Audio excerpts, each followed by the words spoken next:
Try using your eagle when you want a top-down view. Welcome to The Importance of Mummies.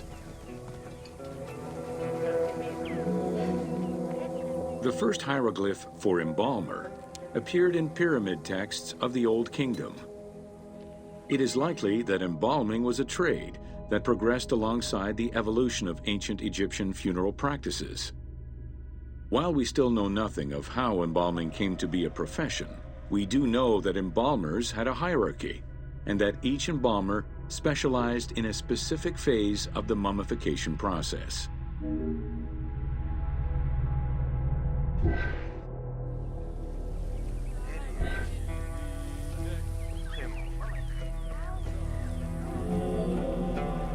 The mummification techniques were jealously guarded by embalmers from generation to generation.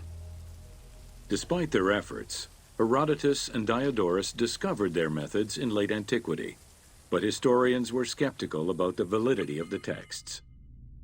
It remained a mystery until two teams of modern medical legal scientists confirmed the process in 1994 and again in 2011.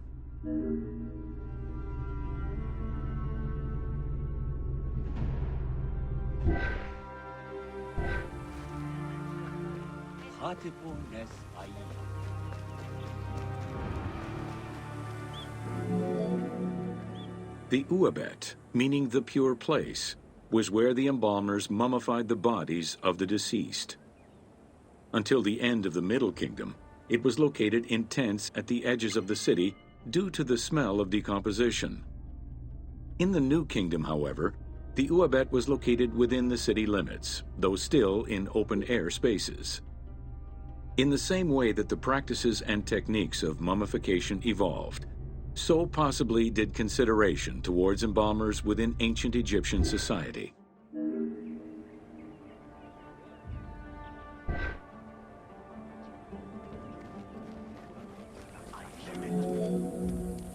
The pharaoh had access to the most elaborate of mummification rituals. The richer citizens of Egypt also enjoyed complex embalming options, though none of them allowed for the removal of the brain or viscera. After purifying the body, embalmers injected a liquid through the rectum, sealed it, and allowed the mixture to settle. They then plunged the body into natron for up to 40 days.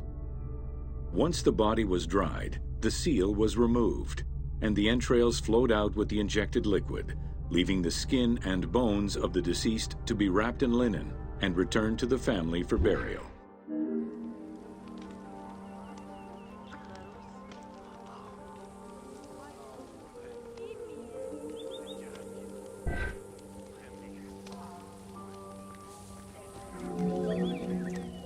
The least costly embalming option was for the embalmers to simply inject a product called surmaya and immerse the body in the natron for up to 40 days before handing it over to the family. For all those who could not afford any embalming process, desert burials offered a pauper's alternative to preserve the bodies of the dead.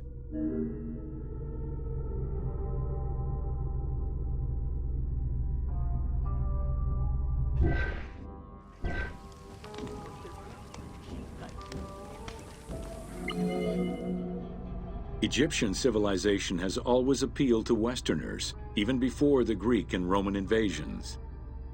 As early as the Middle Ages, mummies discovered by travelers were often sent back to Europe. Curio cabinets, dating from the 16th and 17th centuries, usually included pharaonic artifacts in their collections.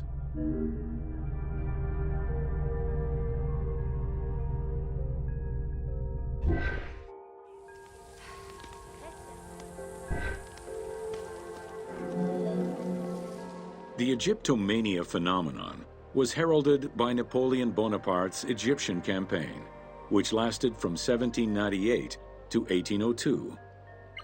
The following years were marked by a resurgence of interest from rich enthusiasts and scholars who exposed Egypt to the general populace.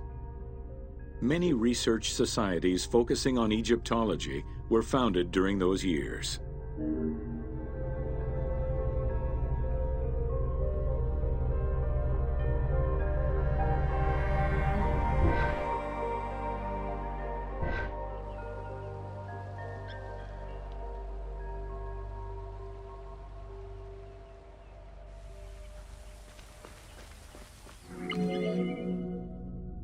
By 1868, mass tourism began in Egypt under the aegis of the Cook Agency.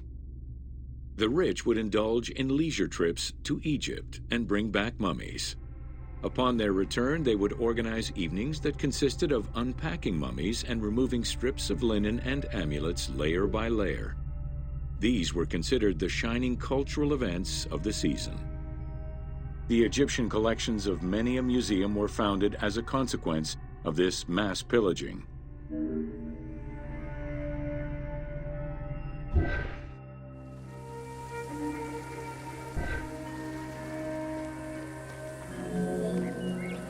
Thanks to those dubious parties, the fantasy of a mummy coming back to life, seeking revenge on its defilers, was born. The mummy malediction myth has remained steady in popular culture ever since, particularly in written media and cinema.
Welcome to Amulets and Rituals.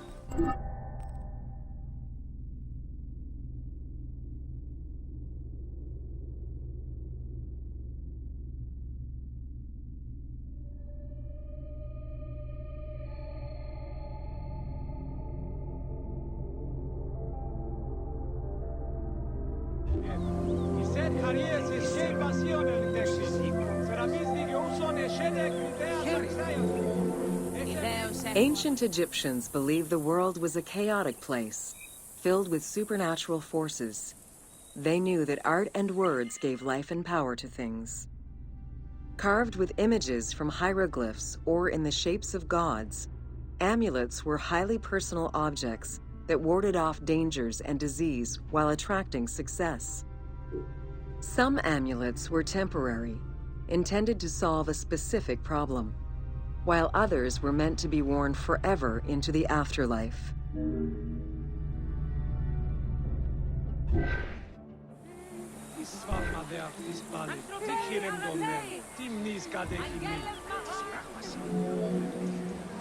Priests would infuse amulets with magical energy during religious ceremonies, imbuing them with protective magic to safeguard against supernatural powers.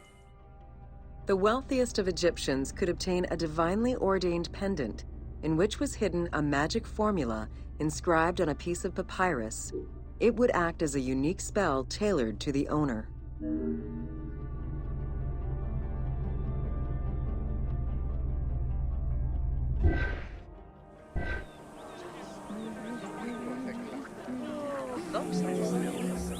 Religion was so important to ancient Egyptians that it permeated every aspect of their daily lives.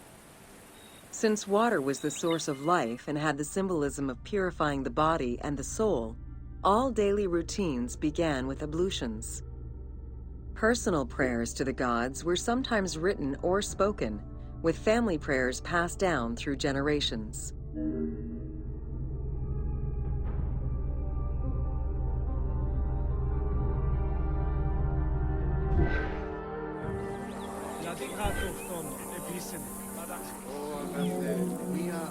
There was a complete calendar of each of the religious days, both good and bad, illustrating the appropriate daily rituals. Along with wine, milk, and ointments, offerings to the gods consisted of small amulets to life-size statues and family shrines. During the Greco-Roman period, offerings to the gods consisted of mummified animals, cats for Bastet, dogs for Anubis, and birds for Thoth.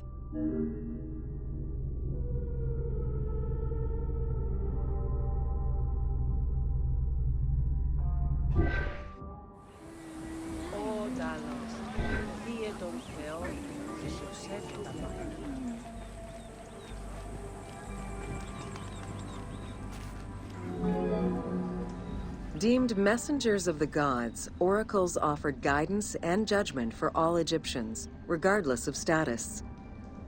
Crucial advice was offered on everything from day-to-day farming management to a pharaoh's decision on whether to start a war. Oracles were often used to decide legal issues. If the accused refused the judgment of the god, another god could be consulted in hopes of a more favorable reply.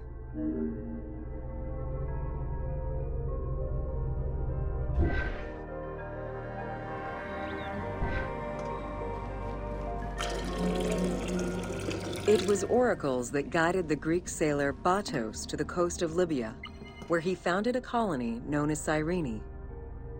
During Alexander the Great's campaign to conquer Persia, he consulted the oracle at the Temple of Amun within the oasis of Siwa, and was subsequently ordained a divine being.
Welcome to...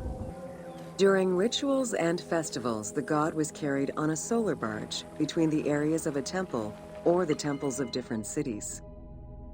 Funerary carvings and paintings covering thousands of years, as well as the Book of the Dead, depict the same ship and oar design. Solar barges have been uncovered near or within several pharaohs' tombs. They were intended to carry the pharaoh into the afterlife.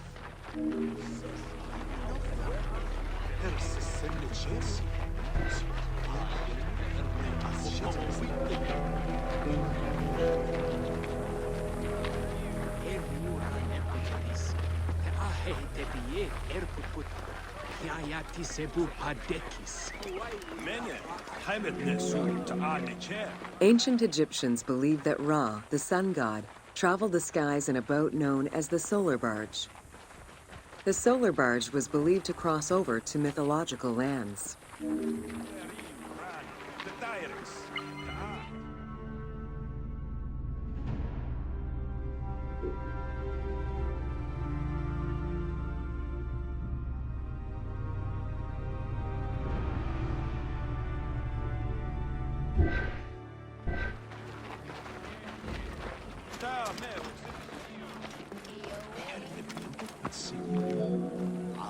The god Ra believed mankind was conspiring against him. He ordered Sekhmet, the lion-headed war goddess, to kill all humans. To his chagrin, Ra quickly realized that with all humans gone, there would be no one left to worship him.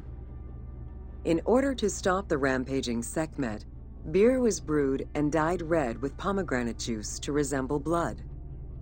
Sekhmet drank every drop of the brew she could find, eventually passing out drunk. When she awoke, she was calmer, and her lion visage had changed into Bastet. The Festival of Drunkenness was celebrated in honor of that myth.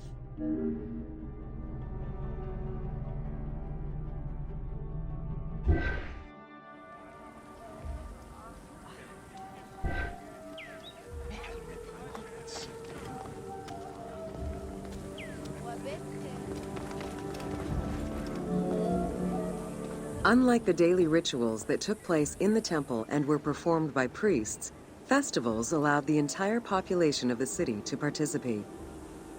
Festivals helped mark the passing of the seasons in the agricultural calendar. In reflecting the cycles of life, festivals offered a sense of consistency and structure for the regular citizens, thus reinforcing the sense of order that pharaohs were to provide for the citizens of Egypt as part of their godly duties.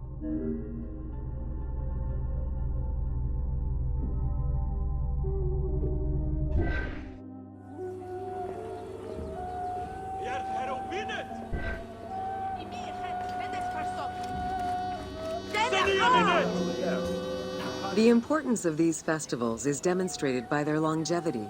Records show that Osiris festivals occurred for more than 2,000 years. Some festivals serve to reinforce state control and promote the king's reign. Both the Opet and Set Jubilee festivals were specifically intended to celebrate the renewal of the king's power.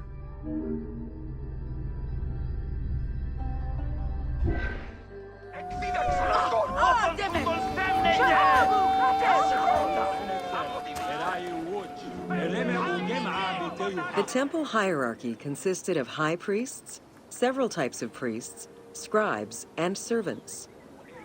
The high priest was known as the prophet. Some divinities had up to 4 prophets, and they were the ones to perform the most advanced and complex rituals.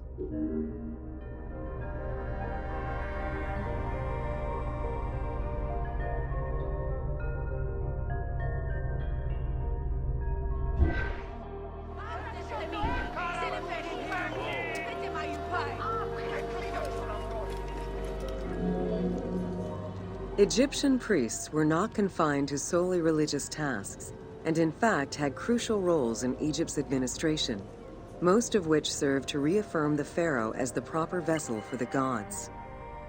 Their focus within the temple was centered on the proper conduct of daily divine rituals, rather than as custodians of dogma or the indoctrination of individuals.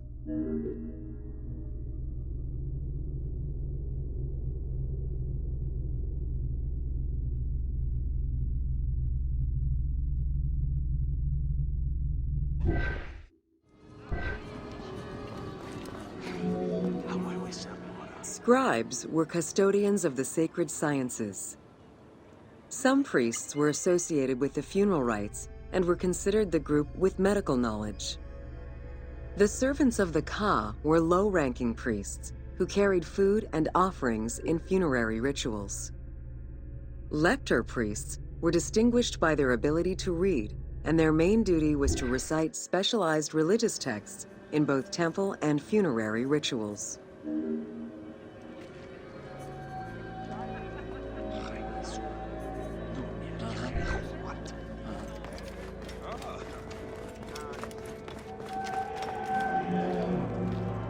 Priests and all the officials who served the temple worked only 3 months a year, with each period separated by a quarter of inactivity, at least within the temple compound.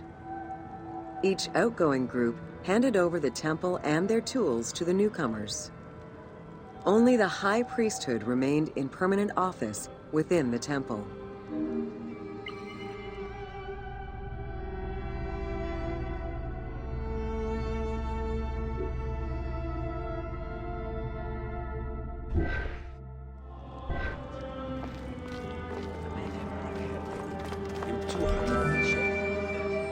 The most sacred part of the temple was referred to as Djeser Djeseru, the Holy of Holies. The most sacred inner sanctuary was where the shrine to the temple deity was located. Only priests were allowed within. Offerings were given and rituals unseen by even the pharaoh were performed. While the team chose to allow any character access to this space in some game temples, normally it was reserved for priests alone.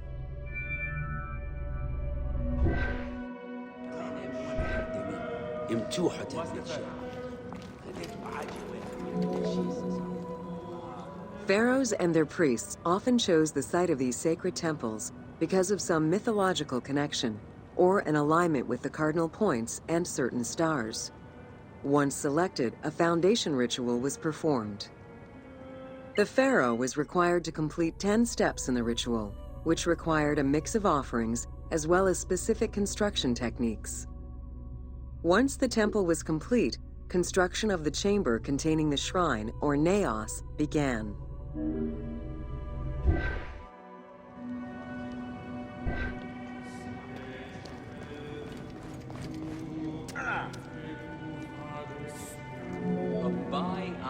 The naos was where the god statue stood. The representation of the deity was usually in stone or wood and decorated with gold, silver, and precious stones. Smaller temples had only one naos, while larger complexes, such as the Temple of Karnak, had many chambers to honor gods, such as Amun, Ptah, and Osiris. Each statue was believed to be a receptacle for the presence or essence of the god's Ka, enabling it to take a physical form. Through the statue, the god came to the shrine to eat, drink, and communicate with the pharaoh, or with the priests standing in for the pharaoh.